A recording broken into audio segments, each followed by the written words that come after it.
Greetings and welcome to this edition of Positronic. I'm Barry P. Cook, and I'm here to talk about the last couple of episodes of Superman and Lois. I got behind, and I didn't do a review of the episode that aired 2 weeks ago that week. I let a whole week go by and another episode air, so I'm going to do two episode reviews now. The first episode that I'm going to review is Haywire. And this started out with Morgan Edge driving around in a Humvee. There are other SUVs with him, other Humvees with him. They're all black. And for some reason, it looks like they're dodging a meteor shower of some kind or weapons fire. I don't know what it was. It wasn't made clear. But when they get where they're going, they do find a crater. And in the crater appears to be a pod, sort of like a Kryptonian pod, but it could be from anywhere. But it reminded me of the Kryptonian pods, that we've seen in other media. And I'm wondering if they knew it was coming because they have a giant telescope or something. They don't make that clear, but it seems like they were heading there to see what was coming down in this apparent meteor shower. I don't think it was weapons fire now that I think of it, but it was a pod. So he then says something about, okay, now the resurrection can begin. I'm like, resurrection? What is he talking about? So we leave that scene not really knowing what it's about. And it comes to a scene where the general is visiting Lois and Clark, the general being Lois's father. And he's kind of giving Clark shit for being focused on parenting, for taking up an assistant coach's position on the football team specifically, and just sort of not being around Metropolis and how it's making criminals bold and the military's nervous. And he's kind of berating him for being a dad. And, I'm going to say it again. Lois's dad is an ass. And, I wrote down, hit him, Clark. Lois won't mind. It was just really being an ass. And I don't care for it. And I think he's going to be a problem. I think we've already seen that. But I think it's going to be a bigger problem than we think. But they go from there, and it's teen drama time. 7.5 minutes into the episode, we go to teen drama time. Thankfully, it was short. I like this show. It's very well done for what it is. But I feel like they came up with a small town family drama and tacked Superman onto it. And a mother with a career. You know what I mean? I feel like they took a family drama set in a small town where both parents have active careers, and they tacked Superman onto it. They made the father Superman, you know what I'm saying? And the mother Lois. It doesn't feel like a Superman show where, hey, by the way, he happens to have kids. And I wouldn't watch this show, even though the quality of the writing is good. The family drama that they've got going on is good. It's just not something I'd watch without a compelling feature. And in this case, the only compelling feature is Superman, and there's not enough of it. Anyway, the next scene we see is Morgan Edge is out with Lana and her husband, and I think a couple other people. And while the other people are talking to Lana's husband, Edge takes it upon himself to kind of schmooze Lana and sort of ask her to come work for him. And she's kind of playing him off, not giving him a whole lot of, space to work with. I wrote down, don't fall for it, Edge is a snake. And she really didn't, so that was good. But the next thing we see is Lois getting served with papers, I guess because she violated her contract when she tried to write bad things about Morgan Edge. So Morgan Edge is suing her, which makes her new employer a little bit nervous, to say the least. Now we're jumping over to more teen drama again, where one of the kids' classmates, who was present during the ocular discharge incident, apparently has some kind of crazy arm thing going on. Something affected him when the eye blast went off. What that's about, we don't really know. But he's seen having problems controlling his arms, kind of vibrating out of control on him.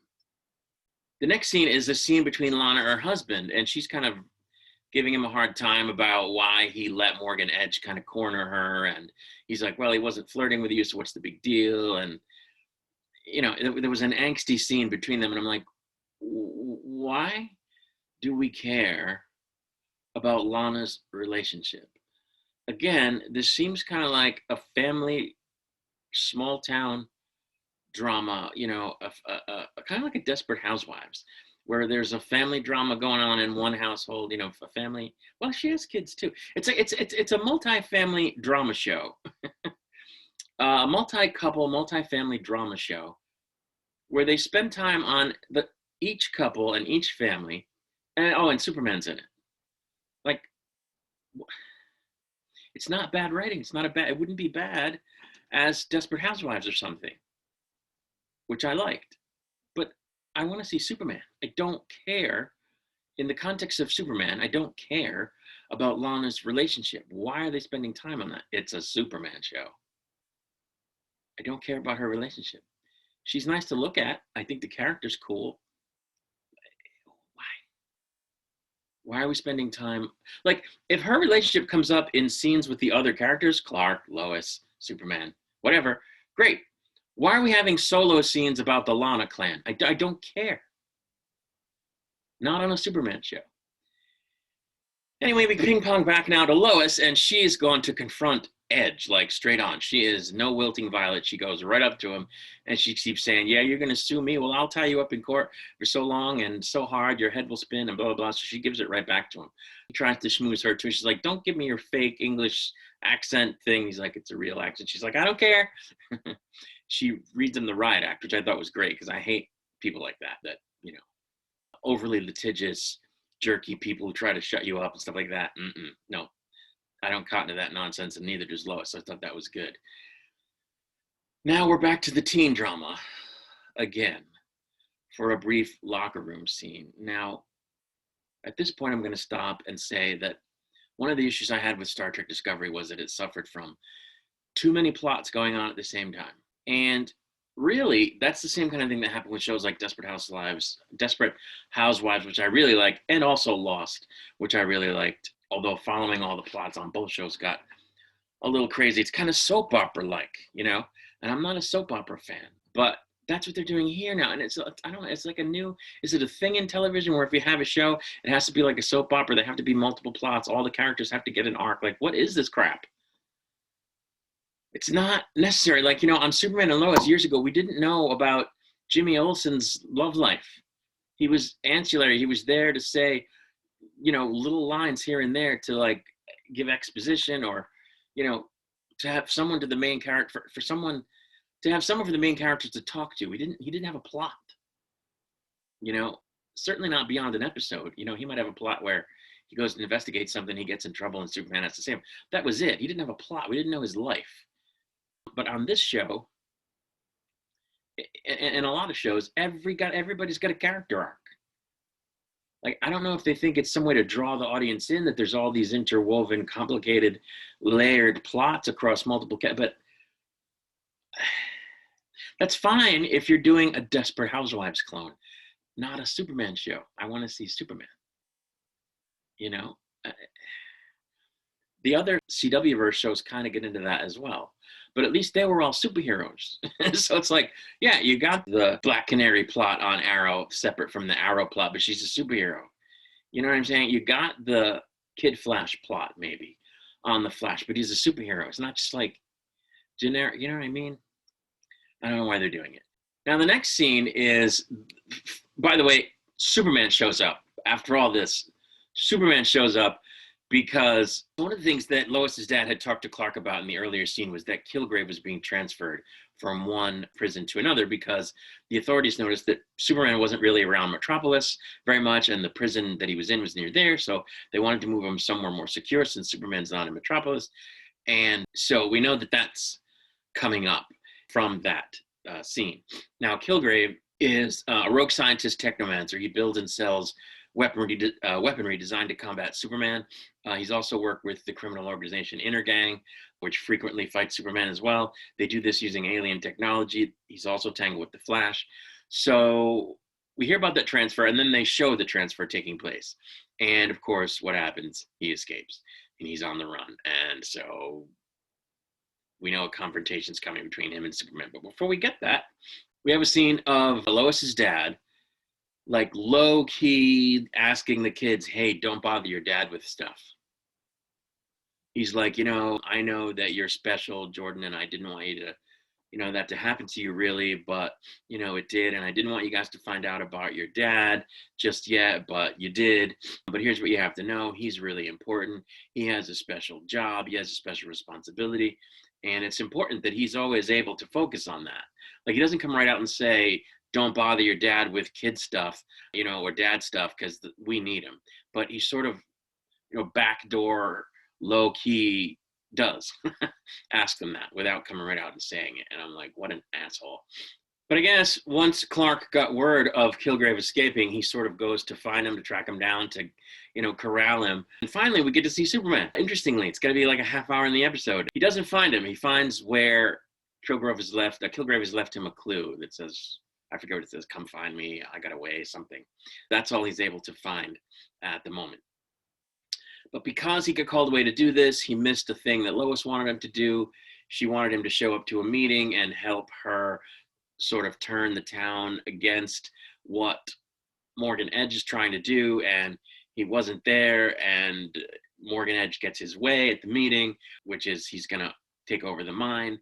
And, that's what he's there to do, to open the mine and bring jobs back. Wink, wink.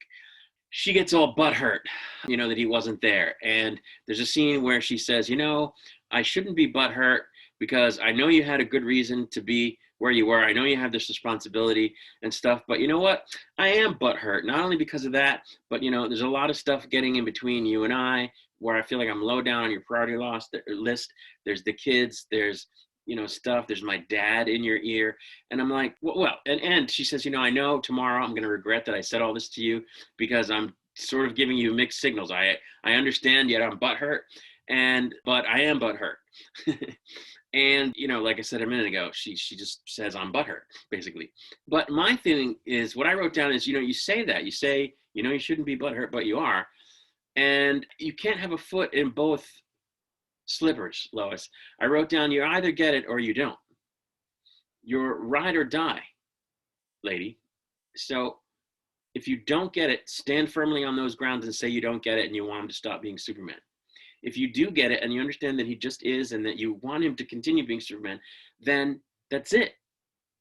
You don't get to complain when he's absent doing Superman stuff. It's one or the other.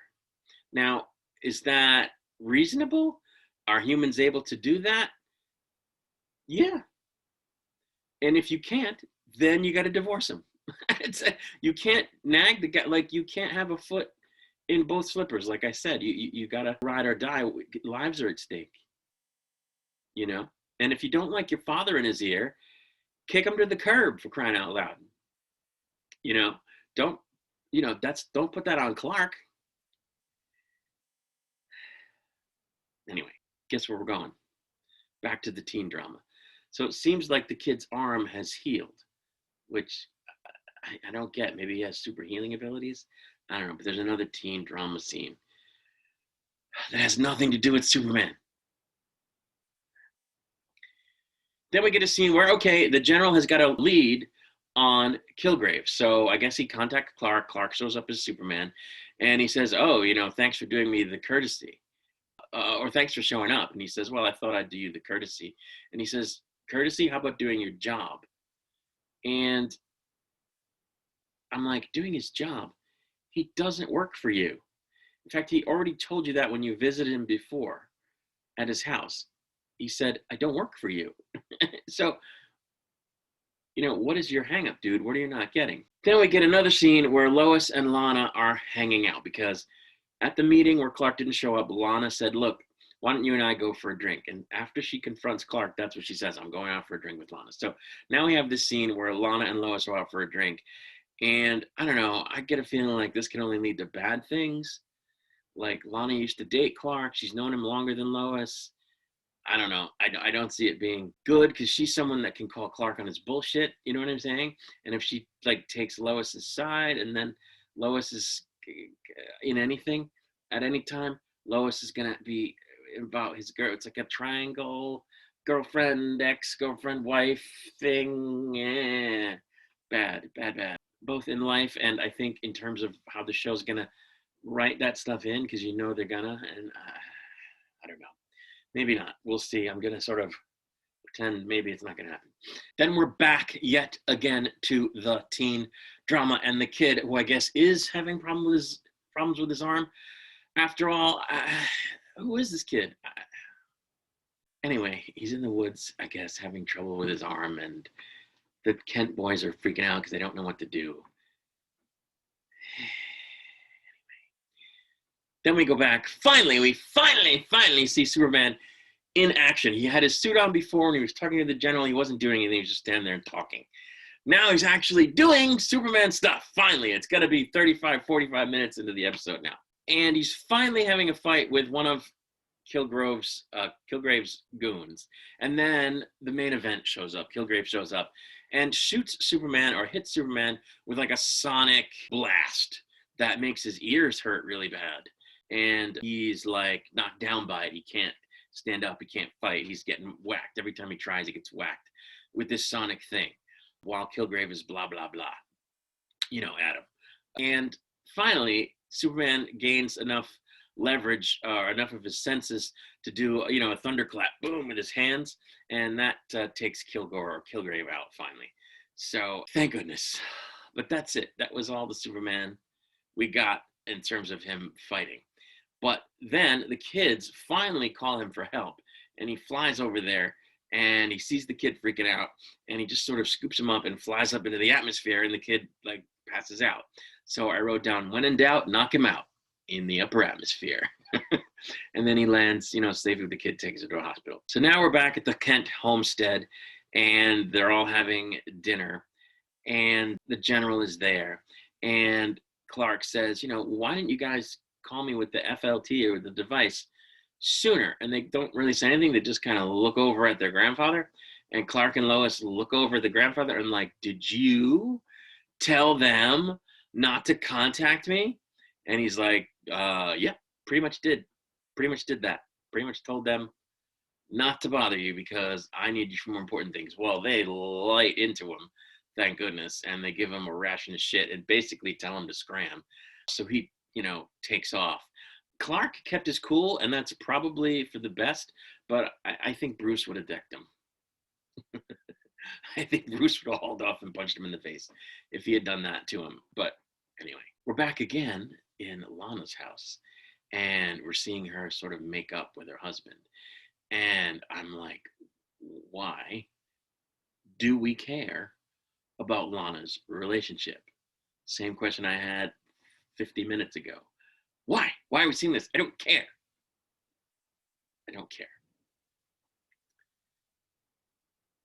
But then finally we go back to the Clark homestead, and Clark and Lois are having like a candlelit dinner in the bar because Clark, has the kids bring her out there, and he's trying to make up for being absent, and she's very moved by it and happy, and they're having a nice scene, and he tells her, nothing will come before you. You're the only reason I get up in the morning, blah, blah, blah. But then we flash to a scene of the general, and he's like, you know what? I think we're going to have to start a contingency plan to deal with Superman or whatever, not playing ball. And he says, call it Project 7734, which is the number on the key that he was given by Luthor. By the way, isn't in this episode. Again. And that's from the comics. It's Project Hell's from the comics. But anyway, it's an anti-meta protocol, an anti-Kryptonian protocol, which is not good. It's kind of what the character does in the comics.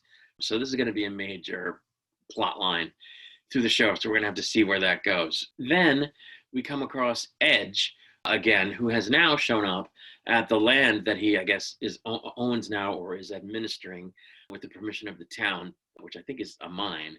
He's gotten permission to work to open the mine. And, it's going to give jobs to the town, whatever, but he's there because apparently there's something he wants underground or in the walls of the mine or on the property. Apparently it's something called X kryptonite. I don't know what that is, but that's what he's after. And there's some there, and they show him finding some. Apparently, kryptonite, if it's kryptonite anything, it's anti-Superman. So, he's got plans in that direction, apparently, which is not good. But like I said, no Luthor in this episode because they're spending time on Lana's relationship. You know what I mean? Like, really, there's just still not enough Superman in this show. And like I said earlier, there's too many plots. That's my sort of end of episode review assessment. Too many plots, not enough Superman. It's not a bad show.